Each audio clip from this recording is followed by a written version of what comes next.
Mshike mkono aliye jirani yako, mwambie hongera kwa ibada ya pili. Amen. Tunamshukuru Mungu, kwenye ibada ya kwanza tumekuwa na neno zuri ambalo naamini kila aliyekuepo, najua kuna wengine wameondoka kwa sababu walikuwa wamekuja kwa ibada tu moja ya kwanza, lakini kuna wengine wameunganisha ibada ya kwanza na ya pili.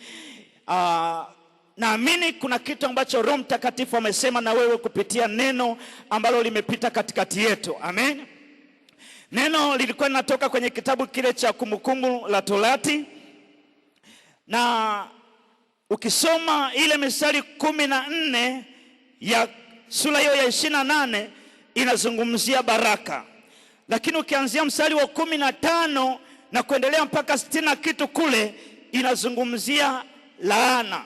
Kwa hiyo tumeona jinsi ambavyo Mungu anahitaji ya kwamba tuweze kutii na kufuata yale maelekezo na maagizo ambayo anatuagiza, ndipo tutaona zile baraka kwenye mstari wa kwanza mpaka kwenye mstari wa 14 zikiwa sehemu ya maisha yetu. Jina la Bwana libarikiwe.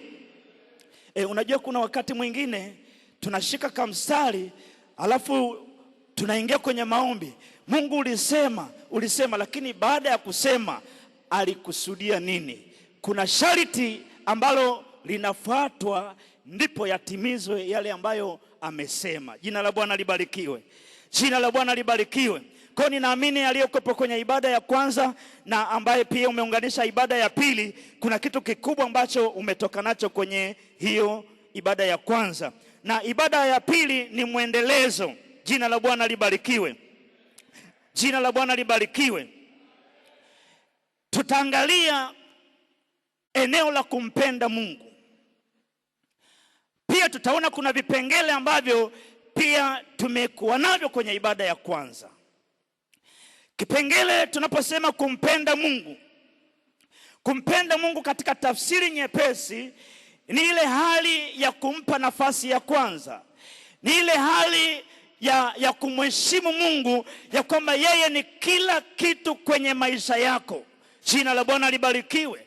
Bwana, ninaamini tungezungumzia vitu, kila kitu unachokipenda ni tofauti na kila usichokipenda. Kila unachokipenda unakitunza vizuri. Kila unachokipenda uko tayari kukitengenezea mazingira kwa gharama yoyote ili kisiharibike au kisipotee. Kwa nini? Kwa sababu unakipenda. Jina la Bwana libarikiwe. Sasa tunapozungumzia kumpenda Mungu, tutaangalia mambo machache ambayo yapo katika neno la Mungu. Tuanze na kitabu kile cha Kumbukumbu la Torati sura ya 6 mstari wa 5. Kumbukumbu la Torati sura ya 6 mstari wa 5. Biblia inasema hivi: nawe mpende Bwana Mungu wako kwa moyo wako wote, kwa roho yako yote, na kwa nguvu zako zote. Narudia tena, nawe mpende Bwana Mungu wako. Naomba tuende wote pamoja.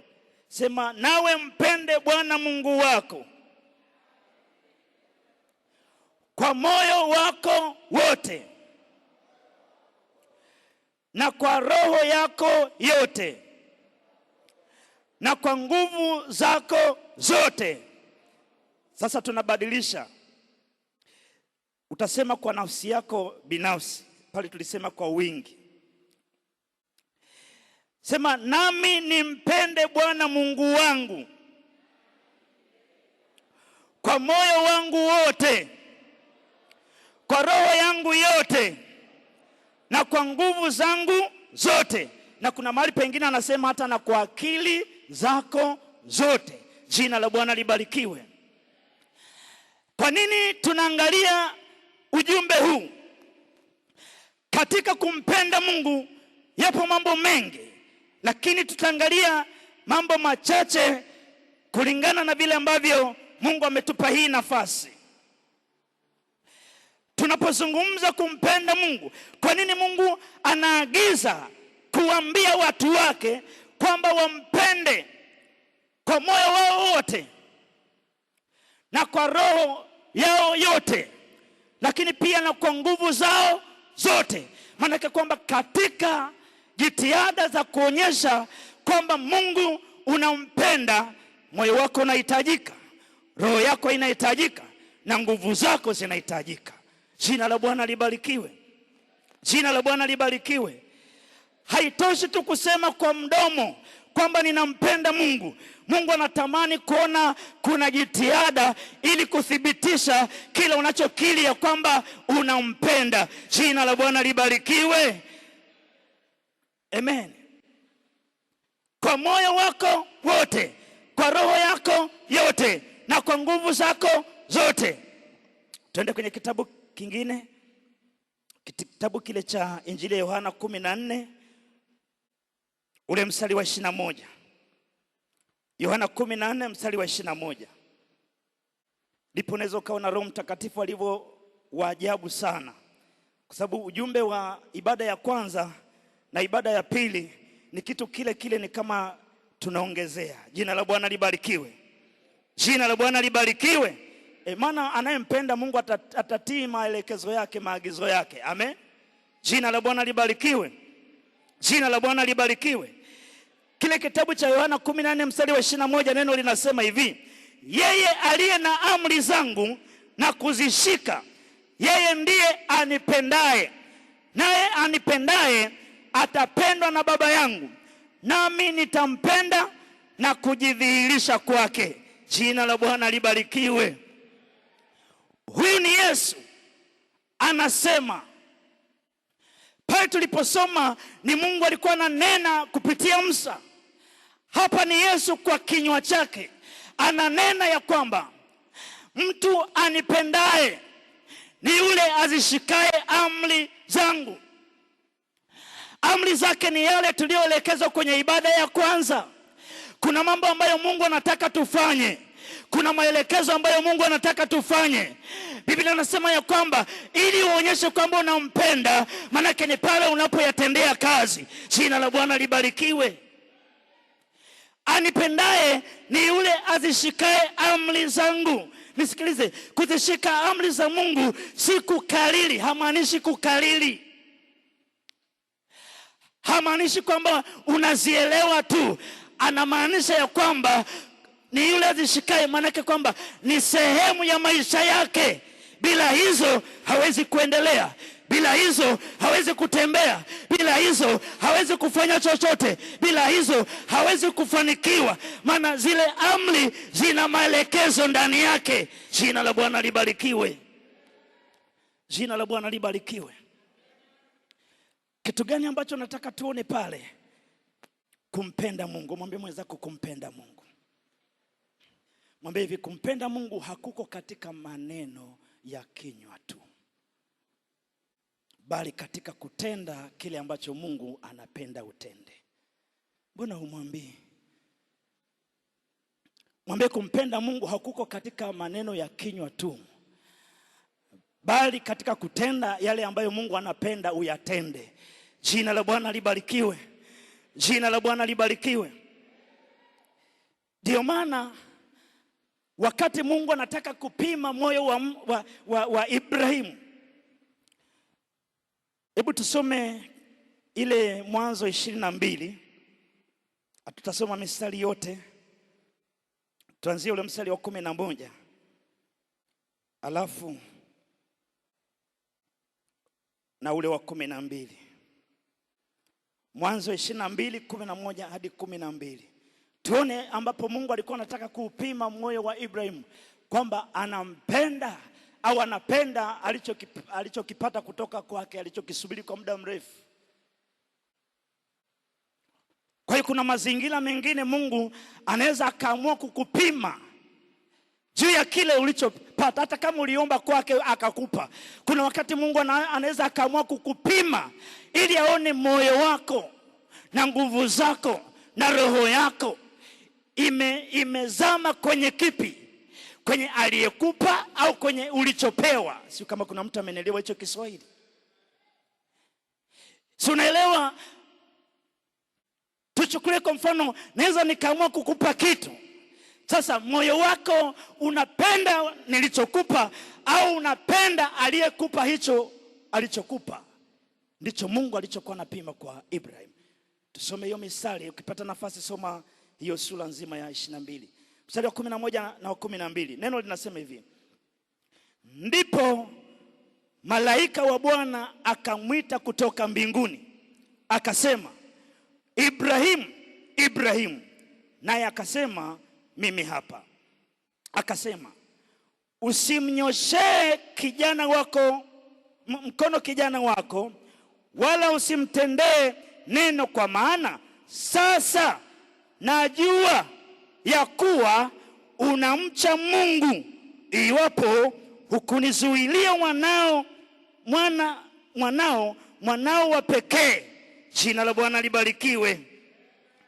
Huu ni wakati ambapo Mungu anamwambia Ibrahim.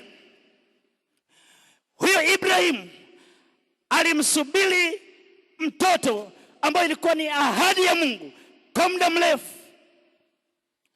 Halafu Mungu amekuja kuitimiza ile ahadi. Miaka mingi imepita. Wakati mwingine tumekuwa tukikata tamaa Mungu anapokuwa hajajibu kwa wakati ulichokuwa umeomba. Lakini haimaanishi kwamba Mungu hajasikia maombi yako. Kuna wakati mwingine Mungu anasubiri wakati aliokusudia.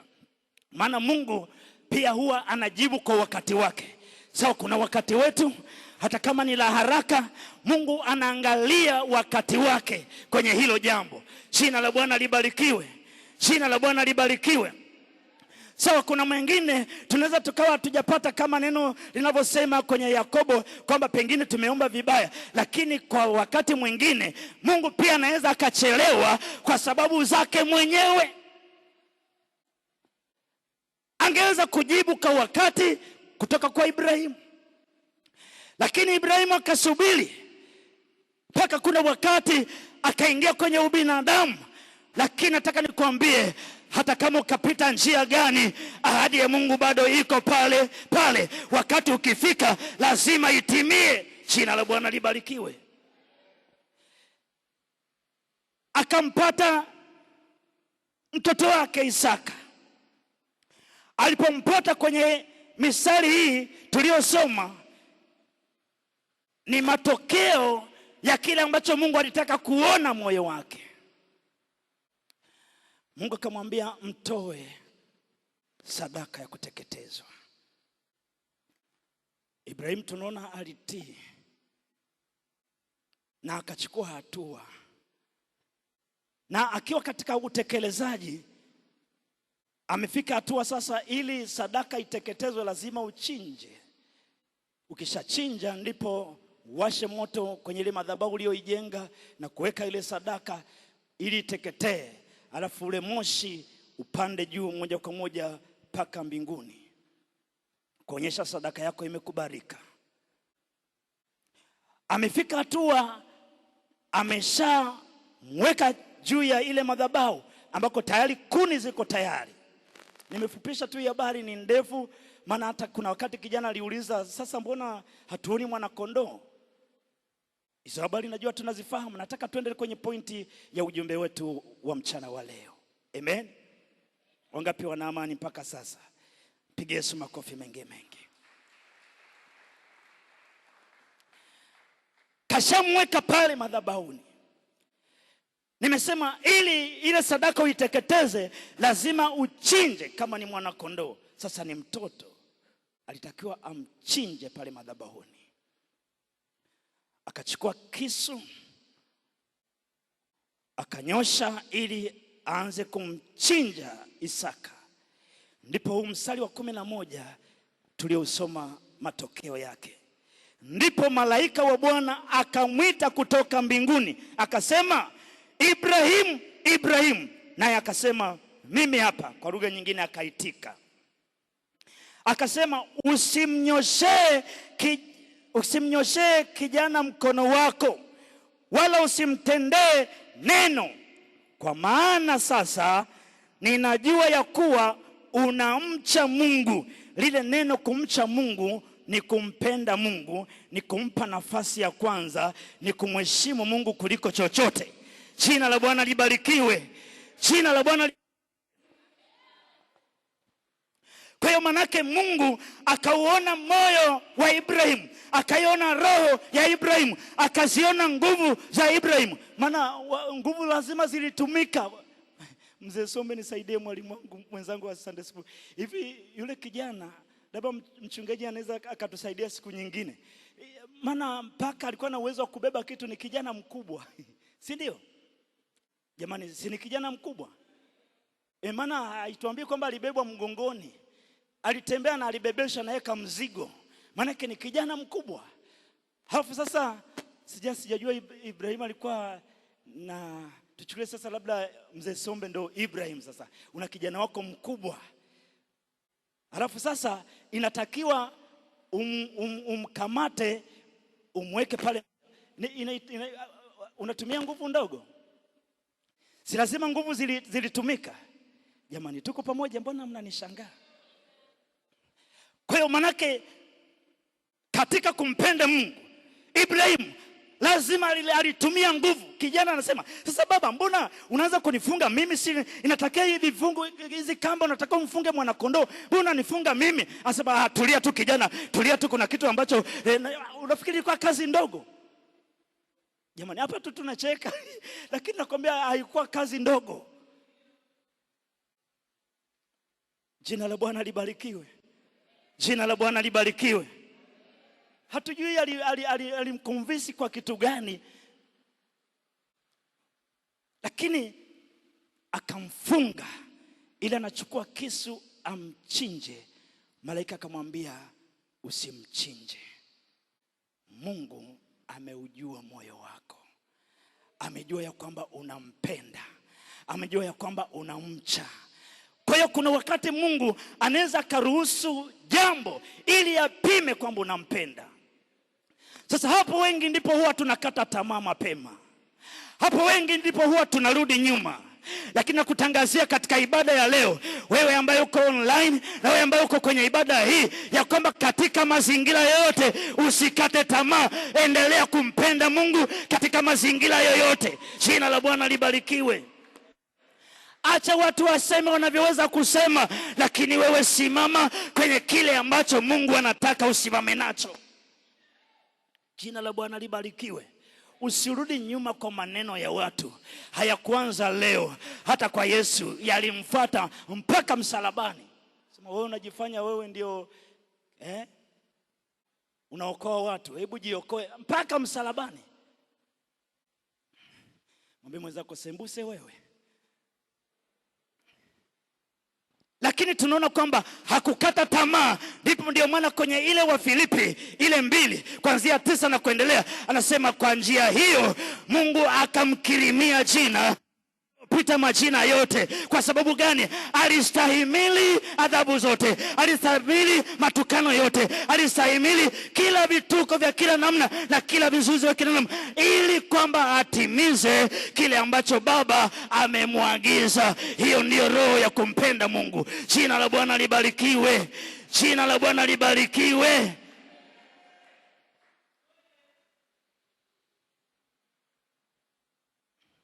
Ndio maana kule kwenye Yohana anasema hivi, anipendaye ni yule azishikaye nini?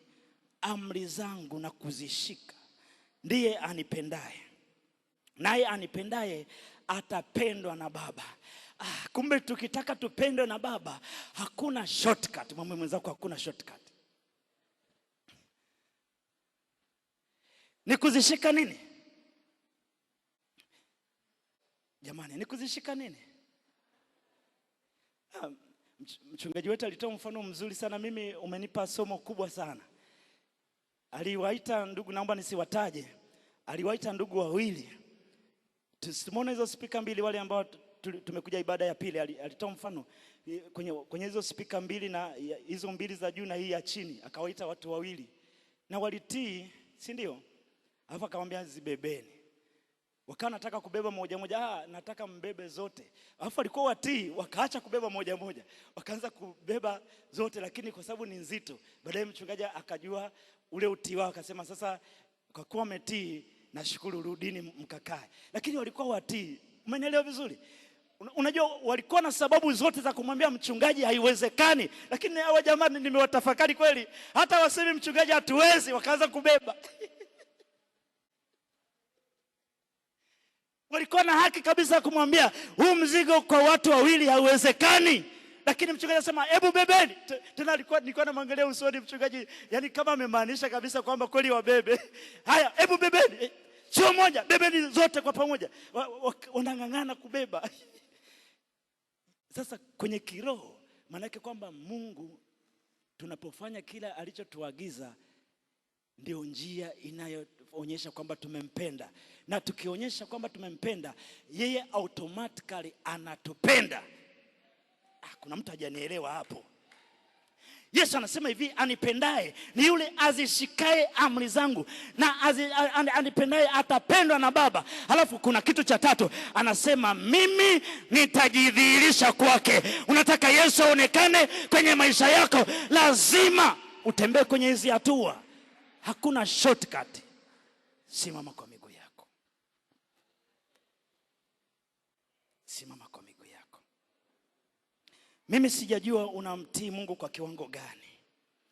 Mimi sijajua unampenda Mungu kwa kiwango gani. Lakini ninachojua ya kwamba kipimo cha kumpenda Mungu si katika maneno, bali ni katika utendaji. Sikatazi kusema kwa kinywa kwamba jamani nimeokoka, ninampenda Yesu, alafu tunaongezeaga neno ninampenda Yesu sana. Okay. Hilo sio tiketi. Tunapokuja kwenye uhalisia, je, kwenye mambo ya Mungu unajibidisha kwa kiwango gani? Maana kile kiwango unachojibidisha ndicho kinachoonyesha unampenda Mungu. Ndio maana yule unayempenda uko tayari kwa gharama yoyote. Akikwambia njoo mara moja, unaenda.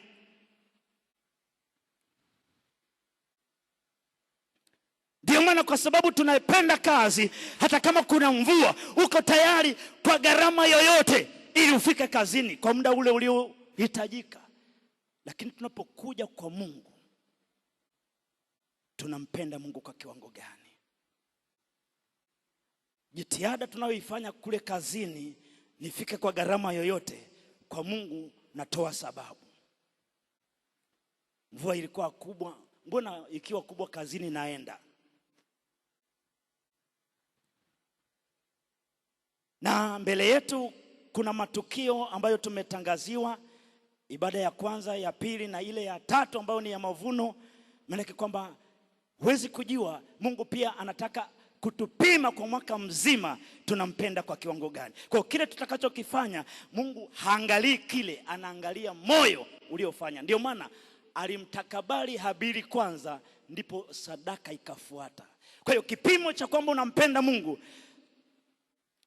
maana kwamba katika kile utakachokifanya ndicho kitaonyesha moyo wako unampenda Mungu kiwango gani. Nyosha mkono wako mahali ulipo. Na wewe ambaye unatufuatilia online, unaweza kusimama kama ulikuwa umekaa mahali ulipo. Tunakwenda kuomba Mungu wakati huu. Nataka nikupe nafasi. Tafakari, umemtii Mungu kwa kiwango gani? Ni maeneo gani ambayo Mungu anapoyapitia, anapoyaangalia, yanaonyesha kwamba umempenda? Pengine kazi imechukua nafasi yake. Pengine biashara imechukua nafasi yake. Pengine watoto wamechukua nafasi yake. Pengine mali ulioipata imechukua nafasi yake. Pengine kitu kizuri ulicho nacho kimechukua nafasi yake. Mungu anatamani urudi, moyo wako, roho yako na nguvu zako zionyeshe zinampenda yeye. Nenda mbele za Mungu. Kama utaomba kwa sauti ya kimya, kama utapaza sauti, nenda mbele za Mungu wakati nami naomba mahali nilipo. Baba yetu na Mungu wetu uliye mtakatifu, wewe ni Mungu unayetupenda. Hata ulipoona tungali wenye dhambi, ulikubali kuacha enzi na mamlaka, ukaacha utukufu wote, ukaikubali aibu kwa ajili yetu. Ukachekwa, ukatemewa mate, ukadhihakiwa, ukapigwa mijeredi, ukafanyiwa kila namna ambayo ilipaswa tufanywe sisi. Ni upendo wa namna gani ulionao Jehova? Tazama sisi Bwana tumependa vitu ulivyotupa badala ya wewe uliotupa hivyo vitu. Jehova, tazama mioyo yetu Bwana imekuwa mbali na wewe. kweli Jehova. Tazama Bwana tumetumia nguvu zetu nyingi kwa mambo mengine, lakini kwako Bwana tenda Jehova, tumefanya kwa ulegevu. shuka Jehova. Ninaomba tusaidie mchana wa leo, kweli Jehova, tuliopo hapa kwenye ibada hii, tufungulie yule ambaye popote pale anatufuatilia ibada hii. kweli Jehova, Baba, achilia neema yako, tenda Jehova, achilia rehema zako, shuka Jehova, achilia huruma zako. tenda Jehova. Mungu mtakatifu, tupe Bwana kukupenda, tupe kukupa nafasi ya kwanza, tupe Bwana kujitoa kwa ajili yako. Baba mtakatifu, tusaidie, tupe Bwana kuzishika amri na sheria zako na maagizo ambayo Baba unataka tuyafanye, Baba mtakatifu, ili tuweze kufanya. kweli Jehova. Haleluya, Tusaidie Mungu asante mtakatifu, Jehova.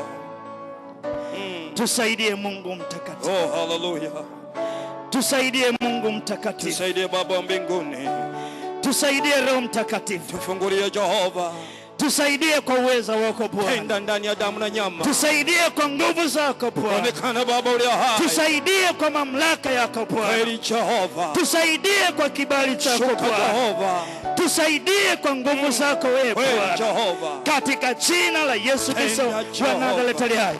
Na Baba mtakatifu, ingilia kati kweli Jehova, kila chochote ambacho kimechukua nafasi kwenye mioyo yetu kinyume na wewe, kila chochote ambacho kimechukua nafasi kwenye maisha yetu kinyume na wewe, ingilia kati kila chochote ambacho Bwana kimekamata nafsi zetu kinyume na wewe, kwa jina la Yesu, kwa jina la Yesu, kwa jina la Yesu, na kwa damu ya Yesu, neema yako na nguvu zako Baba zikatufunike, moto ulao unaibadilisha kwa jina la Yesu, zikatufunike, haleluya, zikatufunike, asante Jehova, zikatufunike. kweli Jehova. Baba, inawezekana kuna mwingine miongoni mwetu tenda Jehova, anapitia mazingira ambayo anajiuliza kweli, uko wapi fungua Jehova, inawezekana Bwana umeachilia kama kipimo kweli ya kuona moyo wake, maana pamoja na hayo yote hajakata tamaa ya kuja kanisani, hajakata tamaa ya kukuomba, onekana Baba ule hai, hajakata tamaa ya kukupenda, onekana Baba kwa mtu mmoja, katika jina la Yesu, onekana kwa mama yule, naomba jidhihirishe kwake sasa, onekana kwa baba yule, jidhihirishe kwake sasa, onekana kwa dada yule, jidhihirishe Bwana, onekana kwa mtu mmoja, dhihirisha nguvu zako, kwa jina la Yesu, dhihirisha uweza wako, tenda kwa jina la Yesu tenda, Kristo, onekana Baba ule hai, ili Bwana haleluya, mwisho wake ukawe ni mzuri kuliko mwanzo wake, Yesu, kama ulivyofanya kwa Ayubu, kweli akawa zaidi ya mara ya kwanza. haleluya. Kama kuna vitu vilipotea, Baba, kama kuna vitu viharibika, virudishe Jehova, Mungu unapoingilia kati tenda unarejesha, Jehova, unapoingilia kati unarejesha, kweli Baba, kuna mwingine kama wewe, kwa jina la Yesu tenda Kristo, Jehova, kwa jina la Yesu tenda Kristo. Baba ule hai, haleluya. Mungu awabariki, Asante Yesu, Mungu awabariki. haleluya, haleluya.